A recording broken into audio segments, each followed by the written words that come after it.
Good morning, YouTube. I made it through another night of work. Yes, I did. And today makes the third day without Kratom. Well, it'll be the third day once the night is over. That'll be about 3 o'clock. That'll be 3 days. And it's been okay. I was a little tired at work, a little bit antsy. I take Risperdal during the week when I'm home. But when I'm at work, I can't do that because I can't fully fall asleep. And I was called several times and I couldn't get up. So, but I didn't have any Risperdal. It was just like, when I got up, when I went to bed at 11 and woke up at 1:30, I woke up abruptly and I actually felt like the taste of the alkaline of the Kratom in my stomach coming up. Like I still had Kratom inside me. That was a nasty fucking taste.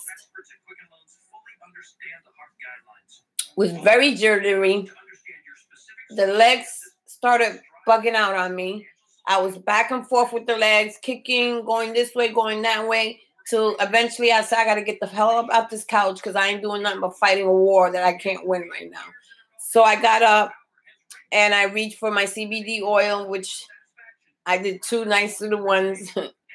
And it got rid of the anxiety in like 35 minutes. And the headache that I was getting. Wasn't a bad headache, and it was like my body was like unsettling. And that didn't happen on Wednesday. Wednesday, I got up at 5, no problem. At 8 was when everything started. And yesterday started about 1:30. But I can't say it was withdrawal, but I feel like there's something left over. I don't know if I can explain that, but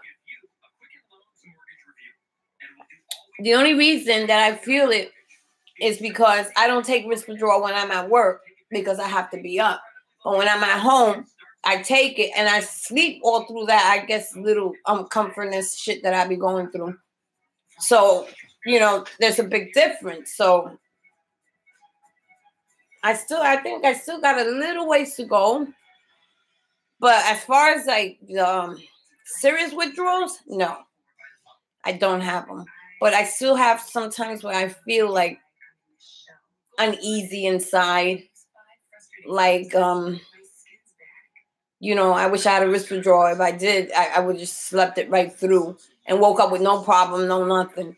But it was uneasy, a little bit of anxiety, not too high. My legs started twitching back and forth. Couldn't understand that because I tried to get back to sleep. I couldn't, so I got up. And it was about 3 o'clock later on, and I stood up the rest of the night because I felt that if I go back on that couch, it was going to be a major fight, and I didn't want to put my body through that. So I felt it's better for my body to stay up than to lay on that couch. And it did need some justice. So I made it through the day. Thank God. A little cranky at the end, but I made it. Today makes 41 days, no Suboxen. I think I got 11 days clean, no withdrawals, no major withdrawals. But like I said, every day is different. That's why in my video that you'll see last night, you'll see what I was talking about, the uncomfortness that I felt. Because I right away I got on the video, because this is a video of my log, of what I'm going through. And I'll do it each and every day, every 4 hours if I have to. Because every time you turn around, there's something new going on with your body. And I was like, oh, my God, what the fuck now, Okay, good stuff. Diarrhea completely stopped. I haven't taken an ammonium AD all night. I had 1 diarrhea yesterday. That was it. I took Pepto-Bismol. Since then, nothing. So I'm pretty good. No stomach cramping, no vomiting, no runny nose, no nothing this morning. So therefore, the grace, it can't be the Kratom, but my body was a bit uncomfortable because I spent 4 days at home. And then I go to work 12 hours somewhere else. So the timing and the hours, they're just not working out for me right now, I seriously want to switch to first shift because until this whole thing is over, because when I'm home those 4 days, I'm straight. I go to sleep, wake up, no problem. When I'm not having any problems. And then when I go to work and stay up to 12 hours, no risk withdrawal, no nothing. Oh, yeah, and I did get up and I took 2 Klonopins. They're only 1 milligram a piece. And I've been hitting the Klonopins more than ever before because I never take Klonopins. I just told the doctor I needed them, and he felt, since I was psycho or whatever the fuck he thought, he'd give them to me. And he said, oh, they're like a sedative, they'll calm you down or whatever. Never in a million years. I kept pouring it in bigger bottles and bigger bottles. But I would only take one so it would show up in my urine so he wouldn't stop giving it to me. But they come in handy. So while I was kicking, they were working. So I took 2 about 1:30 in the morning, and I felt better by 3:30. The chippy or whatever the fuck you call it was out of me, you know. But my back was kind of hurting. My back never hurts. But it's that couch I laid on. It was hard leather. So it wasn't like a good bed or nothing. It's nothing like your own bed anyway. So I'm back on tonight. So I had some coffee this morning about, I say 5 o'clock. So I knew after 5 o'clock I couldn't have nothing else with caffeine. Because when I come home, then I won't be able to sleep enough hours to wake up later to go to work. Another 12 hours. So I have the caffeinated coffee there, which I'm taking now, which I don't see any difference. And that, at least I drink that, and I took half a risk withdrawal, I will sleep. But if I had caffeine and the risk withdrawal, not going to happen. So I said I can't, you know, I have to be careful with the coffee when I'm at work, when I do Fridays and Saturdays. Wednesday, I don't care. I'll drink coffee Thursday morning, and it don't bother me because I will stay up all day Thursday and still have to rest Friday or whatever. It works out, but on Fridays and Saturdays, can't do it. But since I'm so used to drinking caffeine, I said, I know I got some decaffeinated coffee, and that's what I'm going to have. And I took a half of a risk withdrawal. I didn't take a whole risk withdrawal. I don't need it because I know I am tired from being up. I only slept like maybe a couple of hours. I say from 11 to 1:30 when my body just woke up really like the shaky. And I was like, what the fuck is going on here? You know, and I had my Magnadide with me, but I refused to take it. I was like, nah, Ada, you're pushing 3 days, leave it alone. It's not the Kratom, it's something else. You know, I still feel, and it might be, I don't know if anybody else felt that way, but I still feel like, I don't know what the taste of alkaline tastes like, but I think that's what I feel inside. Like this, when I woke up, like the taste just came out of me, and it tasted like fucking Kratom. That shit tasted like fucking Kratom to me. So I was like, whoa, shit's still in my system. So, you know, I'm flushing out with water and all that, and I'm trying my best, you guys. I really am. I'm on day 41. Day 3, no Suboxen. But until 3 o'clock in the afternoon, that's when it'd be day 3. Because the last cup was 3 in the afternoon on Tuesday. So Tuesday, then Wednesday, then Thursday, and Friday until Saturday, it would be 3. So, and I said I wanted to make it to 5 days. And since I don't have an extreme fatigue right now, and I didn't have extreme fatigue last night, I was just tired, you know? You're tired. When you're at home, I'm in bed by 8:30, 9 o'clock, watching TV, waiting for my pill to kick in. But when you're working, you can't do that. You're up. So it was a little different. But it's getting better every day. And now, since I'm on my actual 3rd day feeling hardly no fatigue yet. And I say yet because every day is different. Like yesterday I was okay. And then last night I got these little funny feelings all over me. you know, to the point where I had to get up off the couch, which it was safer for me to stay up than to lay on that couch because my legs started going each and every kind of way, like RLS, restless leg syndrome. That's what I was having. I mean, I was legs wide open, this leg over here, this. I was like, this ain't working. I got to get the fuck up, sat in the chair, did a video, and just try to stay busy for the rest of the day because that couch was ruining me, especially since I didn't have nothing to sleep with. But I wasn't extremely tired. I made it through the day. I looked a little tired, of course. Anybody would after 12 hours of shift, but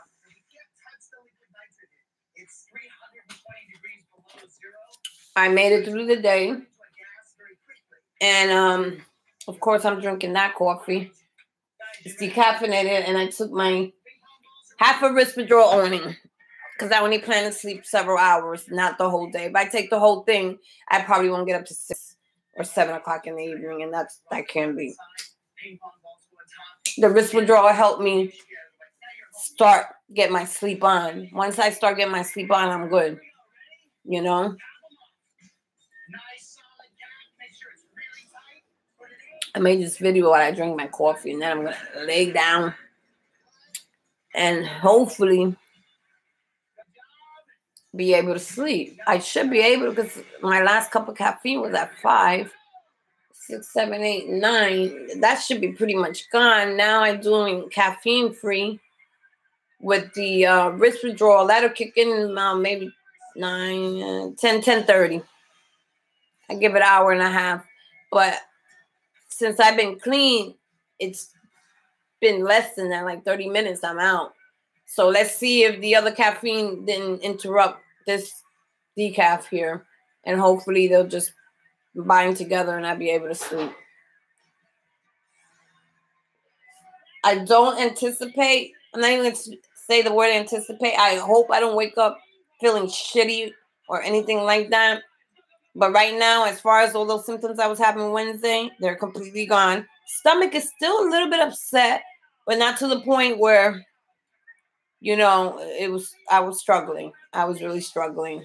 And yesterday I said to myself, why can't I have just one day where I don't go through this? And it's the shifts that I'm working.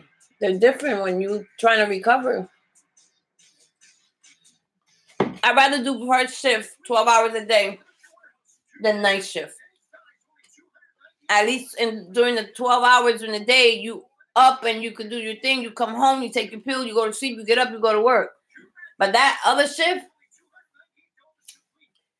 I don't know. It's been 2 years, and I think that's going to be enough for me. I'm going to go in on Monday and discuss it with the coordinators. And I'm going to give them till March 15th to replace me. And I don't know. Maybe I'll find another 12-hour case. If not, then I'll do 8 hours. So be it. You know, it just throws my whole cycle off. Like, talk about Wonder Woman. But yeah, I had somebody responded and made a comment to me when I was talking about maybe being addicted to Kratom or whatever. That person actually told me that he didn't understand what's the hype, I guess, with all this about Kratom. And he said, that I am an addict. And that I said so myself. Yes, I said so myself. I'm an addict, and I'm always going to be an addict. I'm not going to deny that. Once an addict, always an addict. I don't give a fuck who tells you I used to be an addict. No, my man, you will always be an addict. Once an addict, always an addict. You're just not active. And that's me. I'm not, but I'm an addict, and I do have addictive personalities, yes. But I've been 10 years clean of all those hard stuff. I just happen to get into the Suboxen scene. Yeah. I'm an addict. And I also said it so myself. Why would I substitute Kratom, Suboxen for Kratom? And the Kratom has opioids, or they say they don't, or alkaline or something else. I understand what you're saying, my man. You're entitled to your comments and stuff. Go figure, you know. But like I said, I know I'm an addict. You know what I'm saying? But now that I got analyzed things, I don't think it was the kratom that did it to me.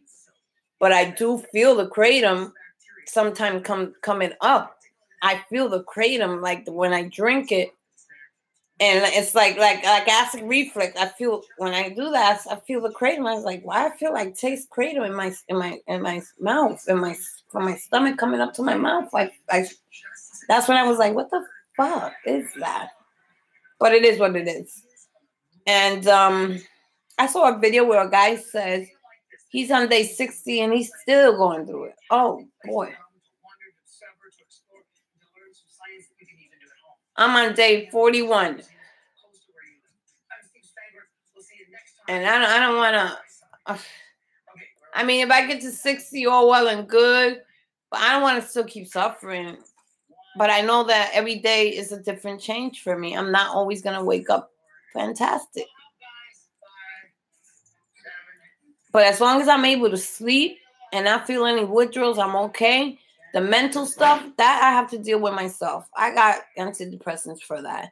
And that'll help me transition smoothly into this free lifestyle that I want to live. And, you know, I don't see anything that could make me go back. It would be stupid after 40 days and all that. Yeah, I put in hard work into it. Yes, I did. And pretty much even during the kratom scene, I was still sick here and there, still not really knowing how to dose until I finally properly dosed. It was like maybe going into my third week when the shit started really working for me, where I understood what kratom was about and what I needed to dose. Then the withdrawals got easier and easier, and the strains were lasting longer and longer, which meant for me, if they're lasting longer, that means my withdrawals are getting shorter. That's how it is. The longer the kratom lasts, that means the shorter your withdrawals are. They're getting shorter. They're disappearing. And that's what happened to me. And eventually one day I woke up and didn't feel a thing anymore. And that was the happiest day of my life. I spent the whole week happy, and then that exhaustion came in, and then I started back again on the green strain for 4 days until I got my stuff on the weekend. And then I had that bout with the virus, which that's what I think it is. I'm not going to blame the kratom because I'm not a doctor, but I heard all the stories or seen all the videos on some people that say that there is an addiction to it. And it all depends on you. How long you're going to use it, what you're going to use it for. Everybody has a different reason for using it. You just have to use it cautiously, just like with any freaking medication you get. There's always directions to it. Of course, kratom doesn't have any directions. You know what I'm saying? You know, it's not FDA approved or anything. It's, you know, you take your chance, do what you can, you play with it, and eventually, after you play with it a few times, you'll win the game, you know? And I don't feel that I've won yet, but I am telling you that I am definitely halfway to my ending point. I'll say maybe another 3 weeks, I should be perfect. Maybe. And if I continue taking my psych medication, it might be even shorter, so I won't fall into depression. Because, like I said, like the guy said on the video, sometimes I do get cravings of the Suboxen. When everything's going right for me, I don't have any kratom in my system. I'm not fucking exhausted. I'm not fatigued. All of a sudden, I start thinking about Suboxen. Wow, if I take a Suboxen now, that shit will like send me to the moon or whatever. I will feel like more fantastic than I feel now. See, that's the thing that we as addicts have to worry about later on after detoxing. The hard part is staying clean, you know, and I ain't gonna lie, I had cravings about Suboxen here and there. I had one last night when I went through that. I said, if I just take a piece, this shit'll go away. But then I toughed it out, got up off the couch, sat on the fucking chair, got a cup of coffee, and just said, Lord, just let me finish out my day so I could go home and just lay the fuck down somewhere. And that's what I did. Didn't touch the white magnet or nothing. If I did, I would have been like this, talking up a storm right now. And not being able to sleep knowing I got to go to work in a couple of hours. But just want to let you guys know, I feel better. The virus, whatever it was, it's almost gone. My stomach is still a little iffy, but I'm going to keep it clean as far as eating. Because I ate some soup before I left, and that's when I got diarrhea again. So my stomach can't handle anything harsh right now, anything big. So it'll be dry crackers, and actually that soup was very rich because we Puerto Rican cook it with rich herbs and spices. So it might have been too rich. Maybe I need some prego soup or some shit like that. Some plain old chicken soup or some noodles or something, because that didn't hit too well, or toast. The only thing that worked good with me yesterday was the dry toast. But I'm going to be honest with you. Ever since I've been off that freaking Suboxen, I've been eating like a fucking pig. And when I was on Suboxen, my mother used to say I used to eat like a bird. Eating was like, no, that's all right. I don't want it. I only ate when my stomach hurt. That was shameful. I only ate when my stomach hurt. That's when your body needed fuel. That's the only time I ate. When I knew I was weak and my stomach started cramping, that's when I got up and ate. Other than just eating breakfast, lunch, and dinner, if I didn't have to eat it, I wouldn't eat it.